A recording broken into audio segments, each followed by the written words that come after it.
Diddy's dark secrets are finally being exposed, and they're far more disturbing than anyone could have imagined. Hollywood's sinister underbelly, full of twisted rituals and unthinkable demands, has been hiding in plain sight, and Katt Williams has been warning us all along. In a shocking interview, Katt revealed how the music mogul tried to recruit him into one of his infamous emasculation rituals for a mind-blowing $50 million, but Katt wasn't for sale.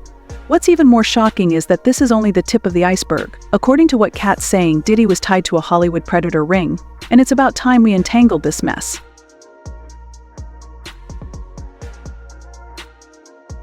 At the start of the year, Katt sat down with Shannon Sharpe and dropped some truth bombs, like how Diddy tried to recruit him. Apparently, the music mogul made the comedian a generous offer for $50 million. Except there was just one problem: Katt would have to bend over, if you get what we mean, as part of the contract. It turns out that it was one of Diddy's emasculation rituals, a way for fresh recruits to prove their loyalty to him. Unfortunately, Katt wasn't interested. He turned down the offer 4 times and told others to do the same. Now, I've had to turn down $50 million 4 times. 4 times. Just to protect my integrity and that virgin hole I was telling you about. Right. Because P. Diddy be wanting to party. And you gotta tell him no. You got to tell him no. I did. I did. See, I got the receipts for everything I'm telling you. That's why I can say them so freely. Kid, I need to know. You here, get your note. Thank you. Interestingly, that's the same amount of money Diddy wrote down in his bail letter, which apparently the judge had no interest in. Anyway, back to Katt. He could have taken the deal, but he simply wasn't swayed by the money that came with a clause like that. The comedian's more about focusing on what he has instead of letting greed get the best of him. It's crazy. Because I'm favored by God. Like, when I see people's wives and stuff, I don't even look at them. You know what I mean? Like, I don't want to look at nothing I don't want to have. Because I know how blessed I am. If I look at it, I got it. Yeah. That's how Diddy be feeling. Now, come on, man.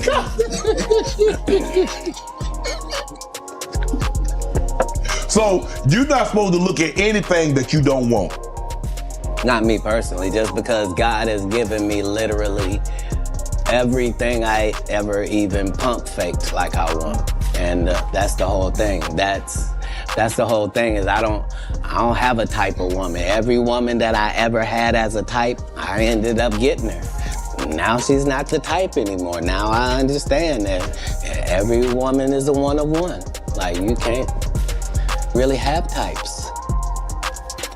To be fair, Katt avoided a bullet by saying no to Diddy. According to the recent indictment against Diddy, he was all kinds of bad news. He's been accused of a long list of crimes, including sex trafficking, forced labor, kidnapping, arson, bribery, and obstruction of justice. He terrorized his victims using all kinds of manipulation tactics, from violence to emotional and sexual blackmail. Nothing was off the table for Diddy. What's more, he recorded his victims without their knowledge, and later used the footage to threaten them to participate against their will. And get this, the freak-offs were so physically exhausting that the victims had to be hooked up to IV fluids afterward. And if you thought that was messed up, well, wait until you hear this next part. Prosecutors talked about Diddy plotting to kidnap someone at blank point in the bail letter. In the early morning hours of December 22nd, 2011, the defendant Diddy and a co-conspirator kidnapped an individual at blank point to facilitate breaking into and entering the residence of another individual. Multiple witnesses would testify at trial to the events surrounding the kidnapping and break-in, the latter of which is corroborated by police reports and other records. And there's more. Approximately 2 weeks later, the defendant's co-conspirators set fire to individual one's vehicle by slicing open the car's convertible top and dropping a Molotov cocktail inside the interior. Police and fire department records extensively document the arson and conclude that the fire was intentionally set. Though the indictment didn't dig into the allegations as extensively, except for the freak-offs, it seems like there's a lot more that will be revealed in court. That said, the Diddy fiasco wasn't Katt's first rodeo. Harvey Weinstein made him the same offer, but Katt shut him down as well. Because if there's one thing the comedian prioritizes more than anything, it's his integrity. They canceled me for talking about Harvey Weinstein before the thing came out, but he offered to suck my in front of all my people at my agency. What am I supposed to do? He did all of that. I'm thinking I'm the only black person on the script. I get there, it's 3 other black guys on there. Woo. Huh. So you wonder what they did to get there? I told him no. What y'all do?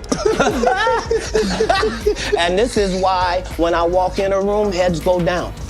And then there was also the time Ice Cube and the producers for Friday After Next tried to get him to film an explicit scene with Terry Crews Carey's character. They thought it would be funny, but Katt thought otherwise, and so he told them no, just like he turned down everyone else. The truth of the matter is, the Money Mike in the original script got raped in the bathroom, and that's what Ricky Smiley was okay with. Katt Williams had to take the risk in front of the studios and the cast and our powers that be in his very first movie and say respectfully, humbly, guys, if we talking about anything else, I have no credibility and I have no pull. But we're talking about comedy, right, where I have all the credibility and all the pull. The problem with Friday After Next is we're trying to make a classic comedy. And this comedy involves and is never funny, no matter who it happens to or what the circumstances are. I'm not gonna come later on and tell you, I never even read the whole script. So how you know what roles? What? What do you mean you never read the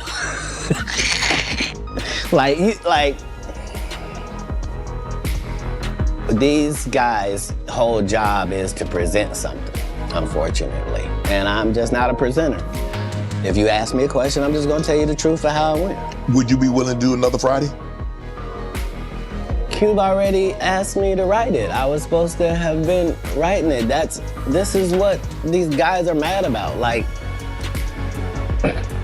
we lost some great people before this movie could come out regardless. Right. And so yes, there desperately needs to be one. And since Katt refuses to give in to the demands of the elite, he's able to reveal the truth without worrying about so-called loyalty. He can tell the public Hollywood's darkest secrets, like how the elites practice satanic rituals. According to Katt, almost everyone in Hollywood worships Baphomet, a demon in mystical traditions with half male, half female, half animal, and half human features. They carry out sick rituals to please this so-called demon in return for money and power. Remember how Katt spoke up about black comedians being forced to wear dresses? Well, one of his reasons for being so passionate about the cause was that it was part of an initiation ritual. And here's where things get interesting. According to one theory, Diddy's freak-offs were a part of these rituals. Feel about the ritual. It's about, does following the ritual work? Yeah. And so you can fool yourself into thinking there isn't one, but the evidence will be clear. So like when I be like, oh, these guys are wearing dresses, and everybody's like, oh, he keeps talking about people wearing dresses. No, it's not. That is a weird thing. It's not like that. Look at it from a different way. Look at it. Show me one person that ever wore a dress in Hollywood unsuccessfully. That's how you understand what a ritual is. So 20 years ago, I knew that transgenders was gonna be a thing. It wasn't because I was a prophet. It's just I had gotten so much information that I understood that things are secular. So I understood that the earliest I had seen that word transgender was Baphomet, the transgender. And so I knew that in the ritual of Baphomet, the transgender, to show allegiance to him, you had to kiss his ass ring. Really? And it said both of those things. So I knew that both of those things would become popular in the future. And that somehow calling people the GOAT would be normalized over the sheep being always the most popular reference. God damn, we got... That said, none of this should be surprising coming from Katt, since he's been going on about Hollywood's crazy parties from the start. In his debut stand-up special, The Pimp Chronicles, Katt gave everyone a glimpse behind the glitz and the glamour. In Hollywood, just do the right in front of you and act like shit happened. You in the middle of a goddamn meeting. So what we're gonna do is we're gonna do the movie with you, and then we're gonna be gay in Hollywood. You never expected. They be having these big mansion parties, and the mansion party, the whole mansion is a party, and then it's a separate party in the little rooms. Nick, come here. Is that too? Because in 30 years I've done nothing but collect information, knowledge, and your secrets. So if you and a man was in a corner doing something you wasn't supposed to be doing, You will tell it.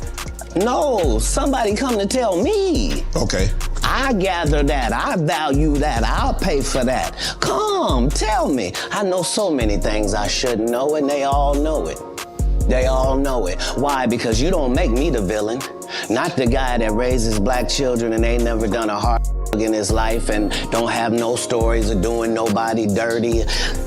And they'll just go out and they'll lie. The industry doesn't mess with Katt because he didn't show up for the studio.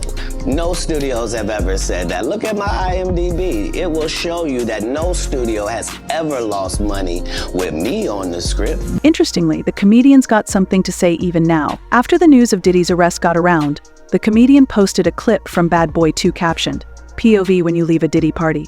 Who are you talking about, Mr. Brown? What they?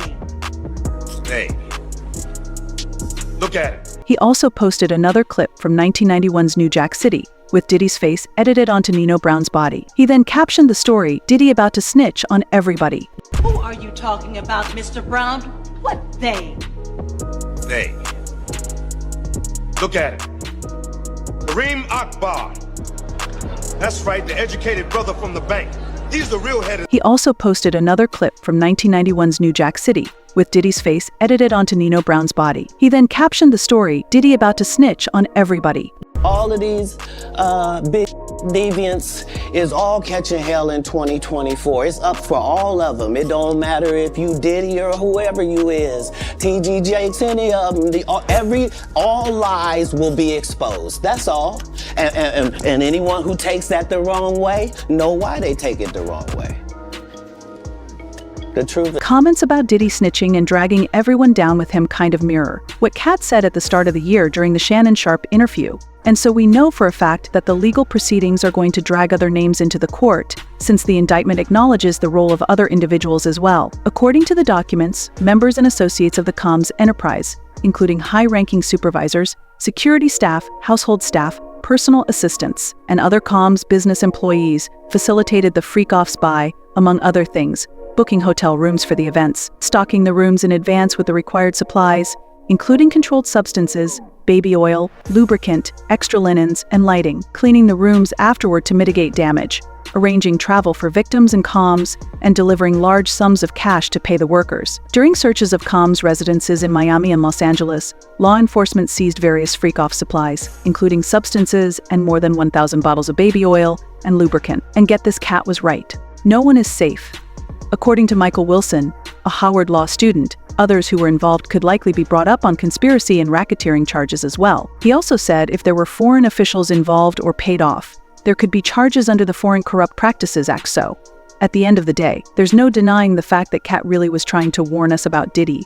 And since what he said turned out to be true, everyone should pay close attention to Katt when he says that Hollywood is allegedly run by a ring of predators. There are more Diddys lurking in the shadows. As for fans, well, they're all for Katt exposing the truth. One person wrote, "If you can't buy Katt for 50 million, you ain't going to bail yourself out for 50 million either." Meanwhile, another person commented, "I never really cared for Diddy, but his wanting to take Katt raw with no protection for emasculation value gives me a sense of revulsion I never felt before." Now, this sick man needs to be locked up for the rest of his life. But what do you think of the situation? Did Diddy really approach Katt? And should Katt be worried about his safety for messing with the devil? Let us know in the comments section below.